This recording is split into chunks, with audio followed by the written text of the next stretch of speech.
Bismillah, alhamdulillah, wa salatu wa salam ala Rasulullah wa ala alihi wa sahbihi ajma'in, ashhadu an la ilaha illallah wa la sharika lah, wa ashhadu anna Muhammadan abduhu wa rasuluhu ma ba'd. Assalamu alaikum. You still awake, huh? Okay. We didn't bore you to death yet, but we'll work on it, inshallah. My name is Yusuf. Can you say Yusuf? Let me say Yusuf. Yeah, very good. I wish you'd teach my wife. She keeps mispronouncing it.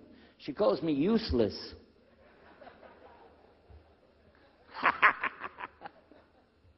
Alhamdulillah. Now, how many of you were in the program today? I was teaching us, trying to teach about how to call the people to Islam called da'wah. How many were there? Okay? All right. I just used an example what I was telling you about. Remember I was telling you when you introduce yourself to somebody, you got to get friendly with them. So I just used an example right there. Because this will disarm the people. This disarm them and make them relax a little bit. Because they're coming to you with things like, how come you Muslims has to kill all the people? What kind of question is that? How come you have to beat your wives? Why does your book tell you that you're the only ones going to go to paradise? So these kind of questions, when they come to you, what are you going to do? So the first thing, as we said in the program, and I hope, by the way, if you didn't join us today, join us tomorrow. Are we continuing tomorrow on the Dawah thing or no? Oh, okay. But when we're doing it, you look through the schedule. I'm not going to get into that, but just look through the schedule and join us for this whenever we're talking about the Dawah. Because part of giving Dawah is you. And if the people aren't buying it, they're not going to listen to what you got to say. So you got to soften them up a little bit. Got me? Okay, where are we? The subject tonight is the subject of priests and preachers entering Islam. And often people ask me, we heard about you used to be a priest or something, and you came into Islam, so, tell us about it. We want to know, how does that happen? And it's not just Muslims who want to know. Non-Muslims would like to know the story too, because they feel like, you mean you didn't understand? I mean, you were a priest, you didn't understand about Jesus? Come on, man! So, it's a topic that I talk about a lot. The first thing I have to do is clarify a couple of points. I was not a priest. In the English, we use the word priest to mean somebody who is in the Catholic Church.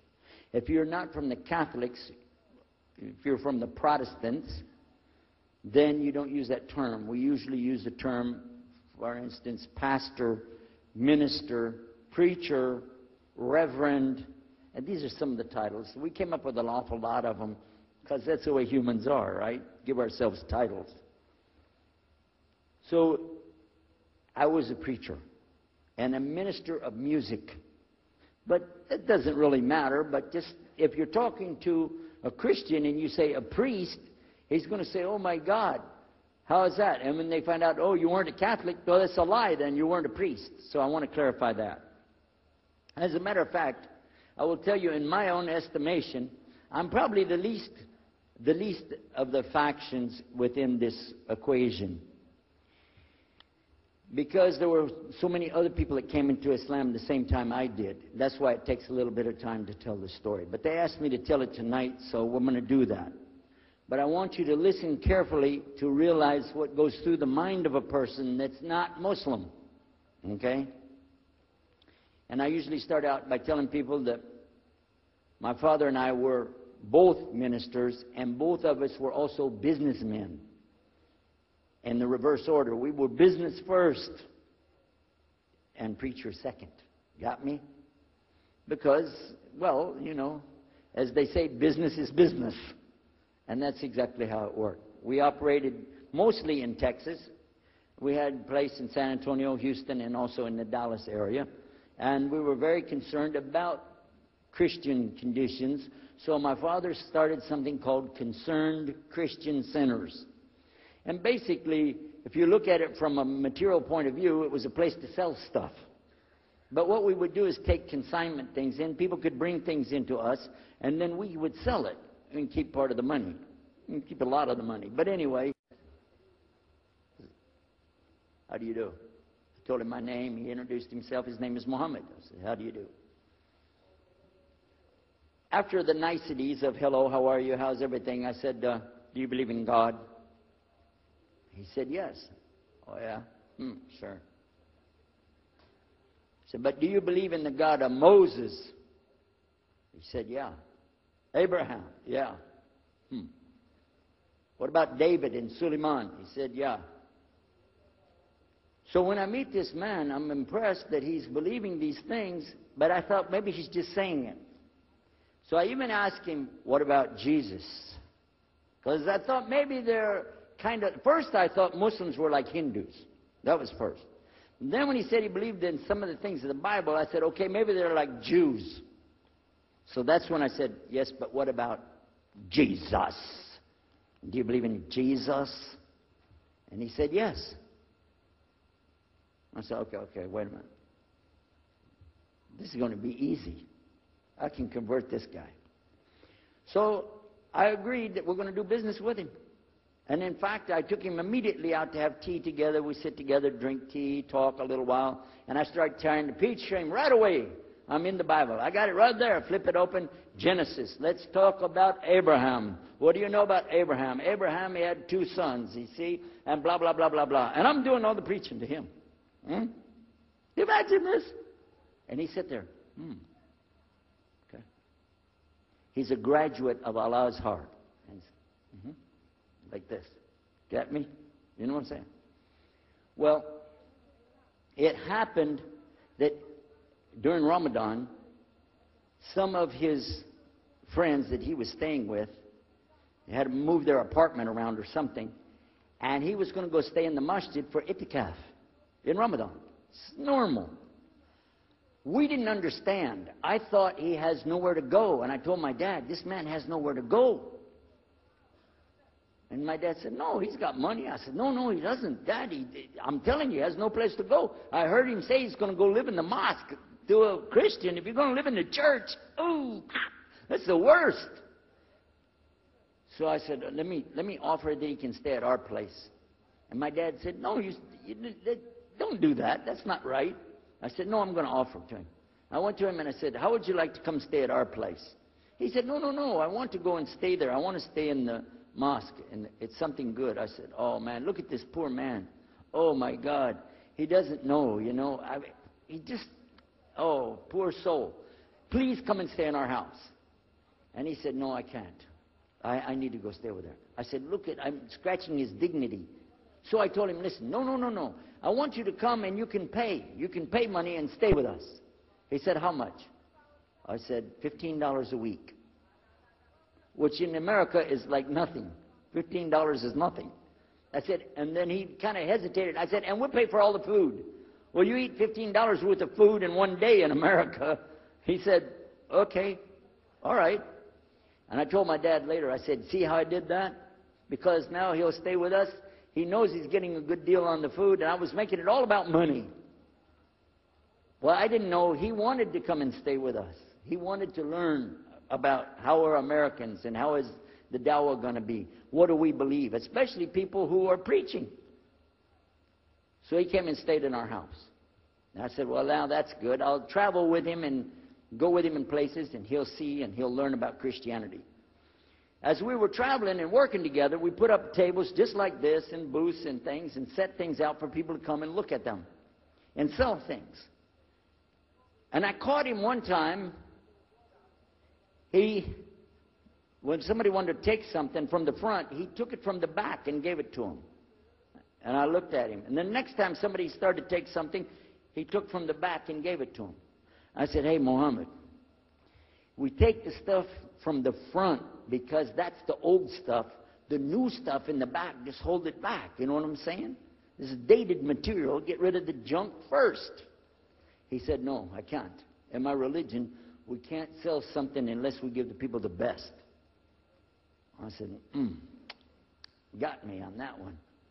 And I'm supposed to be telling him about a better deal. I said, okay, yeah, whatever. You're never going to make any money, though. But that's all right. Over a period of time, I came to learn a lot of things. Also about being humble. A lot. Because this man was obviously well-educated, very articulate, could really talk about a lot of subjects. In fact, I tried to debate with him about many things, but he was so wise and well-educated that he could see what I was doing, and he would take it easy and let me win every debate. I could win any debate with him if he wanted me to. But if he wanted me to lose, I was going to lose. This was how well he could handle it. Now, what happened, one of the preachers that I knew, another preacher, who used to carry a big cross and walk down the street so people would stop and talk to him about religion, he had a heart attack, and he went to the hospital. So I went to the hospital to visit him, and when I was visiting him, I met another man in the hospital who was in a wheelchair. This gentleman had a problem. He didn't want to talk to anybody.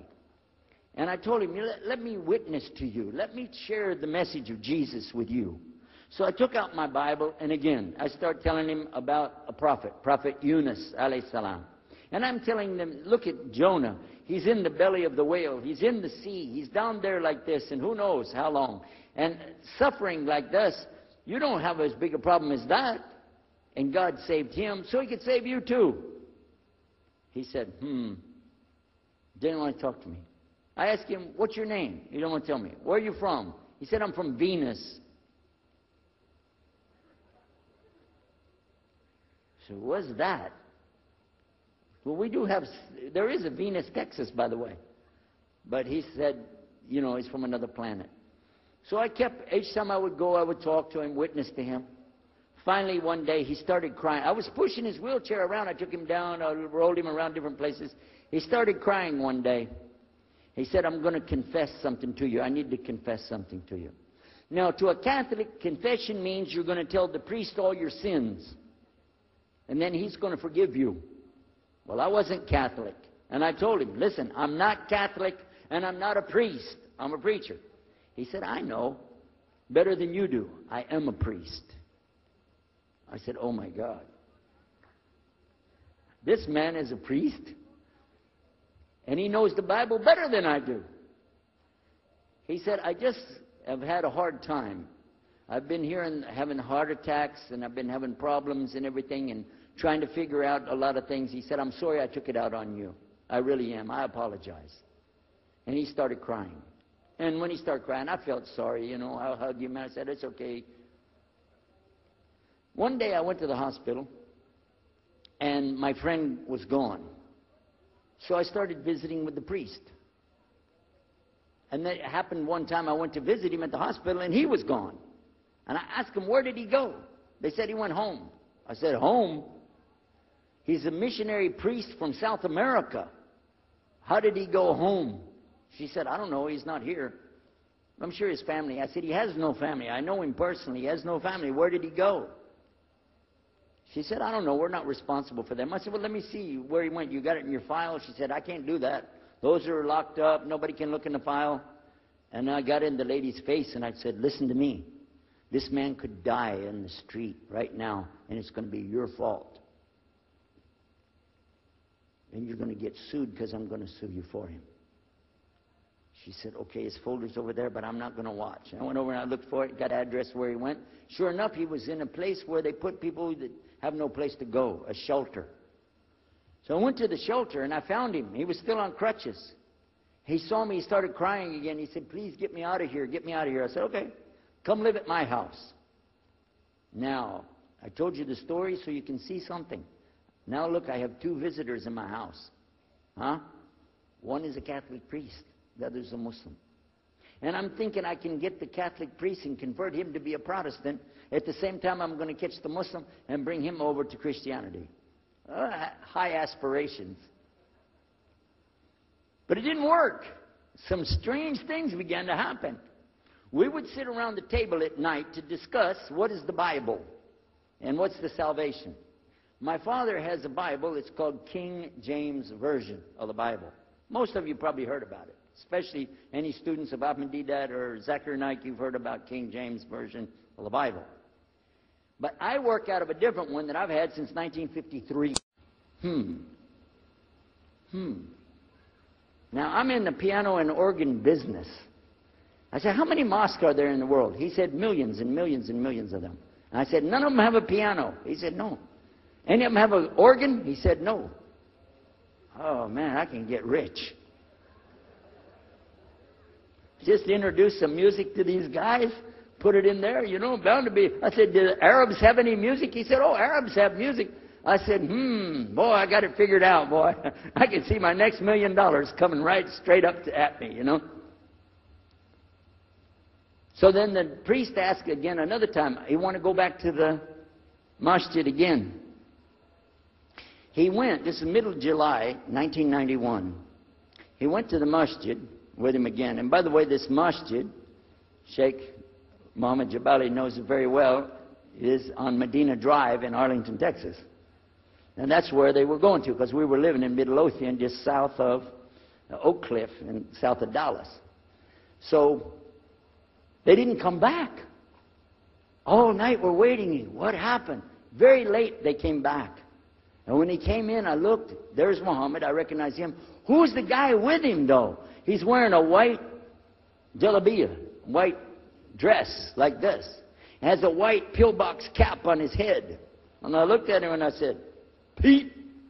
His name was Father Peter Jacobs, but we're not, you know, Catholic, so I don't have to call him Father. I said, Pete, did you become a Muslim? He said, Ashhadu an la ilaha illallah, Ashhadu Muhammad Rasulullah. I said, oh my God. Now I used to have cameras like these cameras right here, because we had a television show called Estes Music Jamboree.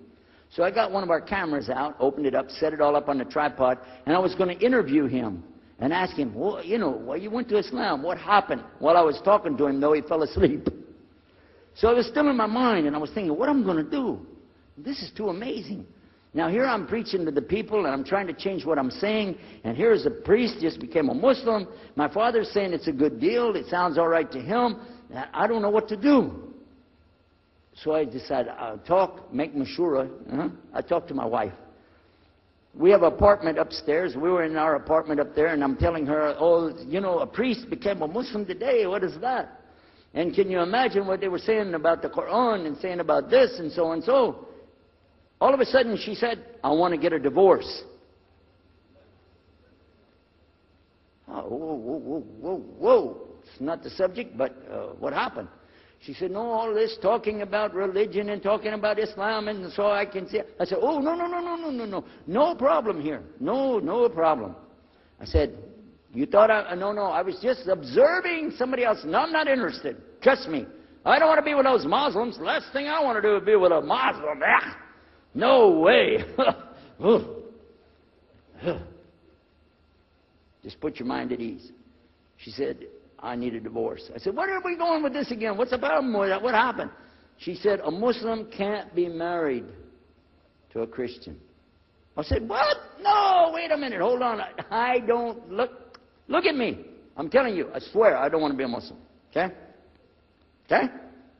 And even if I did, don't you remember what he said? A Muslim man could be married to a Christian woman. It's not a problem. But I'm not saying I won't do. I'm just saying it's not a problem. She said, that is the problem. A Muslim woman can't be married to a Christian man. I want to be a Muslim, so I need a divorce.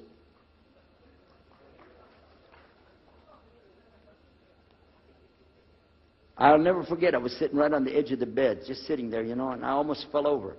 I said, at last, I can tell the truth. I can say it. I didn't realize that she liked the idea. I was afraid. I said, okay, the good news is, I too want to be a Muslim. You know what she said? I don't believe you. I said, no, really. I was just saying that because, you know, but for sure, just so you know, I want to be a Muslim. I've been thinking about it. I want to be a Muslim. We're both going to be Muslim. Alhamdulillah, it's going to be great. Right? You know what she said? I don't believe you because you're either lying right now or you were lying 5 minutes ago when you said you didn't want to be a Muslim. And either way, I don't want to be married to a liar. So get out.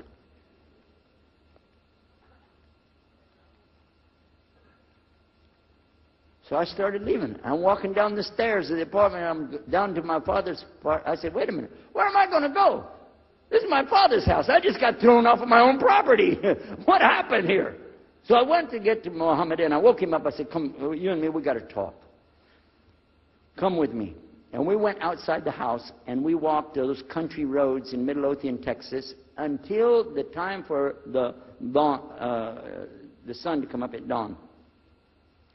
And all that time, I talked to him about what's it like to be a Muslim, how do you have to believe, what do you have to do. Let me hear all of it now, and no more playing a game. I'm not debating, I just want to know. Just tell me. Just tell me what's Islam. I need to know what I need to do. And he told me everything, and I realized this is it. I got to make a decision. This is a big deal, though. And he told me, okay, this is up to you. You have to go make a choice for yourself. I can't help you. I said, oh, my God. So when he was praying Fajr, I decided, I've been watching this man praying this direction with his head on the ground. It's so beautiful to see a man humble himself, put his head on the ground to the Rabbil Alameen. I said, oh, my God, let me try that. So I sneaked off somewhere where nobody could see me, illallah. And then I found a place, a board there, you know, and I bowed down on the ground, and I put my head down on the ground on that board there. And by the way, I'm pretty good at speaking, especially in prayers. I used to make so long a prayer, they wouldn't let me say the prayer at Thanksgiving because the food would be cold. Okay? So, but I put my head on the ground, and only these words came, no more words, just this. Oh God, guide me. That's it. And I was thinking, well, I got to say more than that. Nothing. Oh God, if you're there, guide me. That's it. After a while, I sat up and I looked around. There wasn't any fancy rainbow. It wasn't birds flying around. There was no big signs from above. There was no music, angels, harps, nothing like this. It was just a cloudy day in Texas. But inside, I could realize I had to make some changes. To me, that's what I need to do. There's the problem, it's inside of me. Within a few minutes, it became clear what I needed to do, and I had to develop an idea of how to pull this off. I talked to my wife, I talked to my father, I made a bath, and at 10 o'clock that morning, in Midlothian, Texas, I went in front of this man named Muhammad, and this new man named Yahya, who used to be the priest, and I said, Ashhadu an la ilaha illallah wa ashhadu anna Muhammad Rasulullah. Immediately after that, my wife did her shahada. Ashhadu an la ilaha illallah, ashhadu anna Muhammad Rasulullah. A few months later, my father did his shahada. Ashhadu an la ilaha illallah, ashhadu anna Muhammad Rasulullah. Step by step by step, we saw so many people enter into Islam. We wanted to tell the whole world what is Islam. We wanted everybody to know the real Islam. I said, how could this escape our knowledge? How could we not know about this great and wonderful thing called Islam? And it looks like all we got to do is just tell the people. I went to the imam of the masjid there, and I told him, let's tell the people. Then I found out something else about us as Muslims. And that's why we've got this convention here right now. This is why we have the exhibition. So you're going to use this week to learn how you can become, inshallah, the best Muslim you can be, and how you can show the real Islam to the people that are not Muslim. This is your duty. This is your duty. This is your language. This is your people. Just as it's my duty to give the message to my people and my language. And so the same way, it's your duty to give the message to your people. Allah will not ask you if they made shahada, but He will ask you if you delivered the message. Alhamdulillah, today, I can tell you with no doubt in my mind, we have seen thousands of people give shahada. Several hundred at a time. And I don't do it through debates. But I don't need to debate any Christian. I was a Christian. I am a Muslim. If you want, I can give you both sides. Easy. Okay? I'll play both parts. I'll be the Christian and tell you this, and then I'll be the Muslim and give the answer. And there won't be any argument. And I've done that so many times. And let me share one story with you before I end. I'm going to leave now. Inshallah. I was telling the brothers today that I was asked to give a talk in a church in Hagerstown, Maryland, just outside of Virginia. This was in 1999, and I went there and I gave a talk in the church on Sunday. Because I know how to address the people. How many years was I a Christian? 50 years? I know what they want to hear. Get them ready, and they said, oh, wow, this is normal preaching. But then when I came to the part, La ilaha illallah, I stayed on La ilaha illallah until they said, yes, that makes sense, it makes sense. There was one old lady that she was saying yes. Afterwards she said, yes, but I just don't want to do it the way you're telling me. Okay? But guess what else happened? 2 people did Shahada right there. Hello? In the church. In front of their preacher. They said, yes, we agree. We like this. We want to know more. And we say there's only one God to worship. Shahada la ilaha illallah. In front of the preacher. And one of them was his daughter. I took them to the masjid, and they did Shahada in the masjid that afternoon, a Sunday afternoon. And later, the boy, he married the girl. They're Muslims living there now. Now, let me ask you a question. If I would debate and argue with this preacher and made him look stupid, would he ever bring me back again? No. I'm going to ask you a question. If you were at a place and you saw somebody change their religion to another religion in the temple of that religion, and the father was the priest there, what would you think? Is that man ever going to call me again? Do you think he'd call me again? 3 months later, he called me again. Come back again. We really enjoyed it so much. I said, how's your daughter doing? I want to remind him, see what he's going to say. Say, oh, she's doing fine. She likes Islam. It's very nice and lovely. She treats us so good. You know, we're amazed at her personality. We love you guys. Could you please come back again? And I did, alhamdulillah. So I'm just showing you that it's not guidance from me, not guidance from you. It's guidance from Allah. Allah guides whom He wills. Whom He wills. So we ask Allah to guide me, all of us, and all the people. And whoever He guides, they'll be fine. But whoever Allah doesn't guide, they got a problem. Serious problem. Our job here with this exhibition of peace, the vision of Islam, is to do one thing. Communicate the true message. If the people don't want it, that's your choice. That's their choice. You don't have to take it. But it's our responsibility in putting this on, all the scholars that are here, it's their responsibility to tell us what's the truth in Islam and let us see for ourselves. And that's what we're going to try to do through this week. So I need you guys to listen to me. You have to participate. Your side of it. Your side of it is to show up every day. And your side of it is to bring other people. I want you to look at all that blue plastic. Look at the blue plastic back there. You see that blue plastic? The next time we come up here, I don't want to see blue plastic. And that means I don't want you to steal the chairs tonight, okay? I want you to go get some people and fill up those chairs so they can hear this message before it's too late. Because if that man from Cairo, Egypt, had not taken the time to spend 3 months of working slowly, carefully, nurturing myself, my wife, my father, my daughters. They also became Muslim, by the way. I forgot to mention that part. And a priest. Look at what Allah gave him. And from all the people that we gave Shahada, this man in Egypt is taking the reward for that, even now. Even now. I'm not saying you'll give a Yusuf Estes the Shahada, but I'm saying Allah will give you the reward according to what you're trying to do. Please don't leave this place tonight and forget what you heard here. Please carry this with you.